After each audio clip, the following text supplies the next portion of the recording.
Hello all, welcome to import export. हाल ही में आपने सुना होगा निर्यात पोर्टल के बारे में।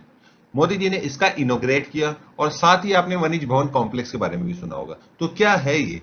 हमारा जो चैनल है वो इंपोर्ट एक्सपोर्ट से रिलेटेड है, तो मैं इंपोर्ट एक्सपोर्ट मैन्युफैक्चरर और ट्रेडर उनके प्रोस्पेक्ट से बताऊंगा कि ये किस तरीके से इसका फायदा उठा सकते हैं।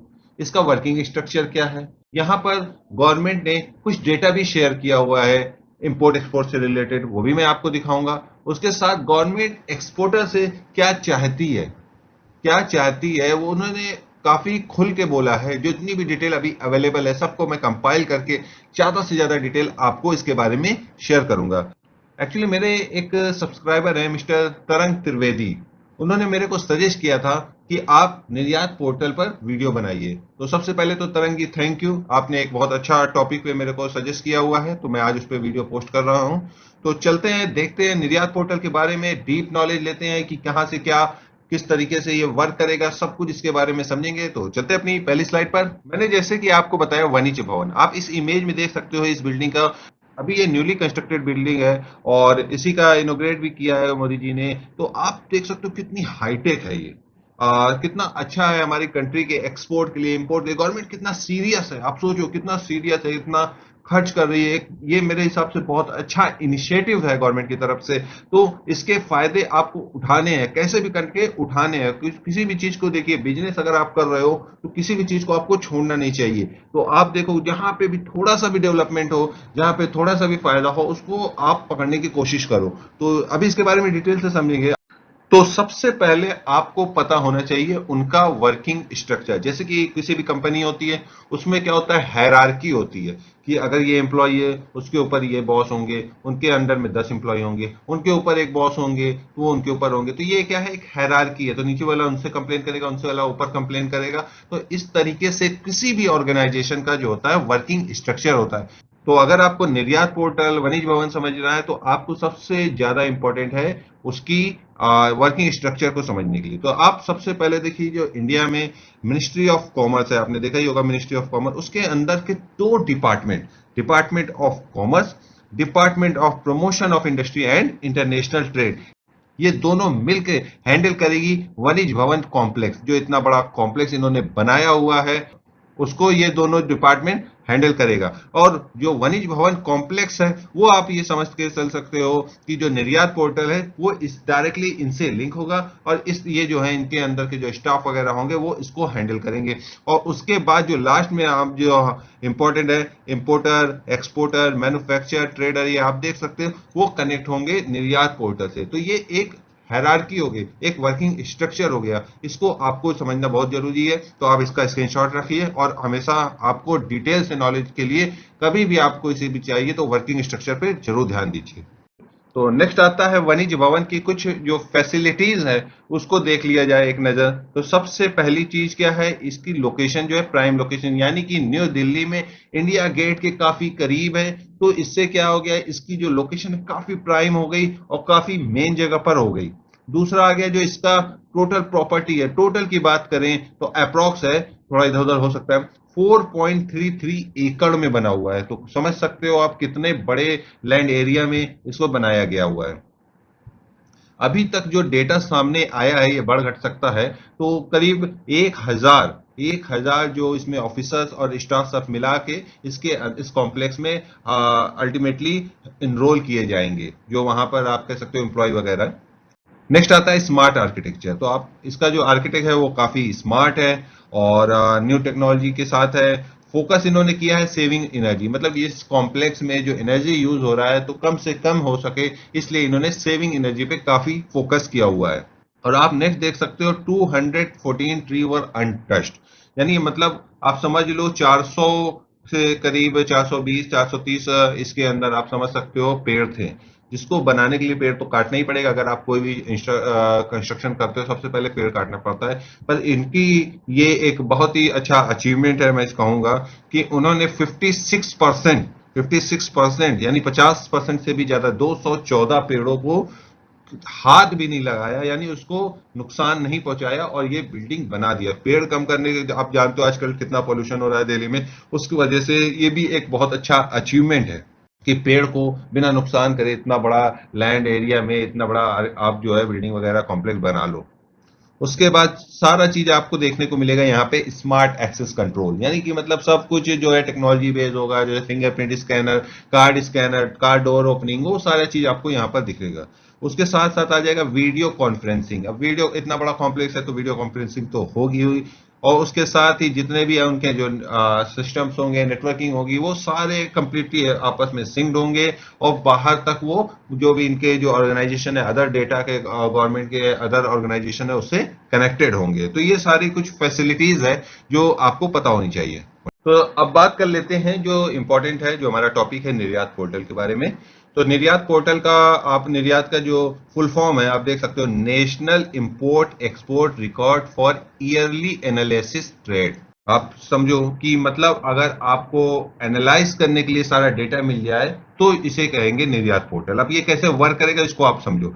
ये आप समझ लो, यहाँ पर स्टार्ट कर रहे हो आप, मैन्युफैक्चर के लिए आप बिजनेस प्लान कर रहे हो, एक्सपोर्टर के लिए बिजनेस प्लान कर रहे हो, ट्रेडर के लिए कर रहे हो, या आप पहले से सेटअप है उसे और इन्हेंस कर रहे हो और डेवलपमेंट के लिए कर रहे हो, तो आपको किस चीज की जरूरत पड़ती है? तो सबसे पहले होता है इन्वेस्टमेंट। इस पे भी गवर्नमेंट काफी काम कर रही है कि आपको तरह तरह से स्कीम दे रही है, इसकी वजह से आपको आसानी से बिजनेस स्टार्टअप कर सको, सेटअप कर सको, और अपने जो सेटअप है उसे इन्हेंस कर सको। दूसरा आता है सेटअप। आपको सेटअप करने के लिए आपको एरिया चाहिए होता है, उस पर भी काफी काम हो रहा है। उसके बाद आता है सोर्स प्रोडक्ट, यानी कि आप जो बना रहे हो या एक्सपोर्ट कर रहे हो वो कहाँ से खरीदोगे, या बनाओगे तो रॉ मटेरियल कहाँ से खरीदोगे, तो उसको कहते हैं सोर्स प्रोडक्ट। ये चार आप समझ के चलो बेस लाइन, अगर कभी भी आप इंपोर्ट एक्सपोर्ट शुरू कर रहे हो। उसके बाद हो गया आपका प्रोडक्ट रेडी हो गया, आप बेचोगे कहाँ? यहाँ पे बात हो रही है एक्सपोर्ट की, तो एक्सपोर्ट की कंट्री क्या होगी? तो यहाँ ये जो हमारा लास्ट वाला है ये एक्सपोर्ट कंट्री की बात है, और जो है सोर्स प्रोडक्ट, इन दोनों को रिलेटेड को आपको लेके चलूंगा मैं। देखिए निर्यात पोर्टल करेगा कैसे काम। तो गवर्नमेंट है, गवर्नमेंट के पास क्या है, देख रही है सार इंपोर्ट कर रही है, एक्सपोर्ट कर रही है, दुनिया में कोने कोने में वो इंपोर्ट एक्सपोर्ट कर रही है, उसके पास हर तरह के डेटा अवेलेबल हैं, और उसका एनालाइज भी करती रहती है, ठीक है। तो वो क्या करेगी, जितना भी वो सारा डेटा यहाँ से कलेक्ट कर रही है, इस किस कंट्री में कितना इंपोर्ट हो रहा है, किस कंट्री में कितना एक्सपोर्ट हो रहा है, वो सारे डेटा को उठा के कहाँ डाल देगी? निर्यात पोर्टल में। अब आप सोचो, अगर आप एक्सपोर्ट कर रहे हो, तो अगर आपको यही पता चल जाए कि हम मुझे किस कंट्री में किस एरिया में कहाँ से किस चीज को एक्सपोर्ट करना चाहिए, तो आप कोशिश करोगे ना उससे वहां पे क्या नाम अप्रोच करने के लिए, आपकी अपना जो प्रोडक्ट है उसे सेल कर सको। कितना इंपॉर्टेंट है आज के टाइम में, डेटा बहुत ही इंपॉर्टेंट है। जिसके पास डेटा है उसके पास सब कुछ है। अब निर्यात पोर्टल पे ये सारी डिटेल लाके कलेक्ट कर देंगे, और जो इससे इनरोल होगा, इंपोर्टर एक्सपोर्टर मैन्युफैक्चर ट्रेडर, जो भी इससे इनरोल होगा, अभी इसकी डिटेल आगे आई नहीं है, तो वो उसके फायदे उठा सकेंगे और अपने जो बिजनेस है उसको इनहेंस कर सकेंगे, स्टार्टअप कर सकेंगे। अब निर्यात पोर्टल में जो अभी तक की डिटेल आई है उसमें कुछ फैसिलिटी इन्होंने दी हुई है जो अभी शेयर की है हमारे साथ। रियल टाइम डेटा, मतलब उसके जो डेटा होंगे बिल्कुल करेंटली चलते रहेंगे कि फला जगह इतना इंपोर्ट हुआ, फला जगह एक्सपोर्ट हुआ, जैसे ही मतलब रियल टाइम डेटा होगा कि मतलब लाइव अप डाउन होता रहेगा, just like a share market you can say. तो उस तरीके से रियल टाइम डेटा अवेलेबल होगा। अभी तक जो करंट में इन्होंने इनकी जो कमोडिटी के ग्रुप्स होंगे वो 30 कम्युनिटी का एक ग्रुप्स बना देंगे। क्या बना देंगे? 30 कमोडिटीज का ग्रुप बना देंगे। तो हर ग्रुप में फला फला कमोडिटीज होगी, कौन सा प्रोडक्ट है उसकी डिटेल यहां पर मिल जाएगी। और जो डेटा अवेलेबल होगा, ऑलमोस्ट अभी के लिए 200 कंट्री का डेटा अवेलेबल होगा। 200 कंट्री, आप सोच सकते हो, वैसे भी इंडिया से एक्सपोर्ट इंपोर्ट बहुत ही हो रहा है, आप देख ही रहे हो, आपको पता भी होगा अगर आप इस लाइन से जुड़े हो। तो 200 कंट्री का जो डेटा है वो अभी अवेलेबल होगा। आने वाले टाइम में आपको मिलेगा, अभी तो फिलहाल इस पे काम चल रहा है कि डिस्ट्रिक्ट वाइज कर देंगे। मतलब अगर आप देखोगे कि आप इंडिया के किस डिस्ट्रिक्ट से हो, तो किस डिस्ट्रिक्ट से कितना एक्सपोर्ट हो रहा है, किस कंट्री में हो रहा है, वो भी डेटा अवेलेबल आपको मिल जाएगा। तो आप उस हिसाब से अपने बिजनेस को अप डाउन या सेटअप कर सकते हो। तो आपको समझ में आ गया होगा निर्यात पोर्टल क्या है। वो मतलब कि आपको डेटा दे देगा, आपको एनालाइज करना है, आपको उसको समझना है, और उसके अकॉर्डिंग अपने बिजनेस को कम और ज्यादा बढ़ाना घटाना, जिस तरीके से आपको करना है वो करना होगा। तो है ना अच्छी चीज। तो चलते हैं नेक्स्ट। तो यहां पर गवर्नमेंट ने कुछ एक्सपोर्टर से आप देखोगे तो अर्ज किया है, यानी आग्रह किया है आप अल्टीमेटली, अब डायरेक्टली तो गवर्नमेंट नहीं बोलती ना, वो ऐसे ही पब्लिकली बोलती है, तो आप समझ लो वो क्या चाहती है। तो उसी के हेल्प से, उसी स्टेटमेंट के हेल्प से तो यहाँ पर कोशिश करा मैंने कि वो आपसे क्या चाहती है। तो उन्होंने जो अपना सेंटेंस यूज किया था कि लॉन्ग टर्म टारगेट बनाइए, शॉर्ट टर्म तो बनाइए, लॉन्ग टर्म मतलब वो क्या कर रहे हैं कि आप मैन्युफैक्चर का बिजनेस कर रहे हो, एक्सपोर्टर का बिजनेस कर रहे हो, तो अपना जो टारगेट है थोड़ा लॉन्ग टर्म बनाइए, उस पर वो बेनिफिट देंगे। उसके साथ ही उन्होंने ये भी कहा कि जो एमएसएमई सेक्टर है उस पर हम और भी बेनिफिट यहाँ पर देंगे। आप सोचिए, तो आपके लिए ही तो काम हो रहा है ना, क्योंकि देखिए एक्सपोर्ट जितना भी बढ़ेगा कंट्री उतना ज्यादा ग्रो करेगी। इंपोर्ट को कम करना है, एक्सपोर्ट को बढ़ाना है, पर बंद नहीं कर सकते इंपोर्ट को, मैंने पहले भी बताया हुआ है। उसके बाद इन्होंने कहा कि जो बिजनेस जो है आप देख रहे हो इस टाइम पे कितना आसान हो गया, उसको और भी आसान करेंगे, इजी टू डूइंग बिजनेस करेंगे। उसके लिए इन्होंने डेटा भी शेयर किया है कि हमने 32,000 ऐसे जो रूल थे, ऐसे कॉम्प्लायंसेस थे, उसे जो जिसकी जरूरत नहीं थी, जो जबरदस्ती के थे, उसको हटा दिया गया। तो इससे क्या होगा, अल्टीमेटली क्या होगा कि जो बिजनेस है इजी टू डूइंग हो जाएगा, आसानी से आप एक्सपोर्ट कर सकोगे, आसानी से आप ट्रेडिंग कर सकोगे, आसानी से आप इंपोर्ट भी कर सकोगे। उसके साथ ही गवर्नमेंट ने यह भी कहा है कि हम आपके जो बिजनेस है उसको हेल्प करेंगे कि आप ज्यादा से ज्यादा एक्सपोर्ट कर सको। मतलब गवर्नमेंट की तरफ से डायरेक्ट आप स्टेटमेंट देख सकते हो, इस तरीके से आ रहे हैं। उसके इसीलिए इसीलिए उन्होंने निर्यात पोर्टल का डेवलपमेंट किया। निर्यात पोर्टल क्या है, आपके बिजनेस को बढ़ाना ही तो है, उनका मेन टारगेट क्या है, आपके जो एक्सपोर्ट है उसको ज्यादा से ज्यादा बढ़ा सके।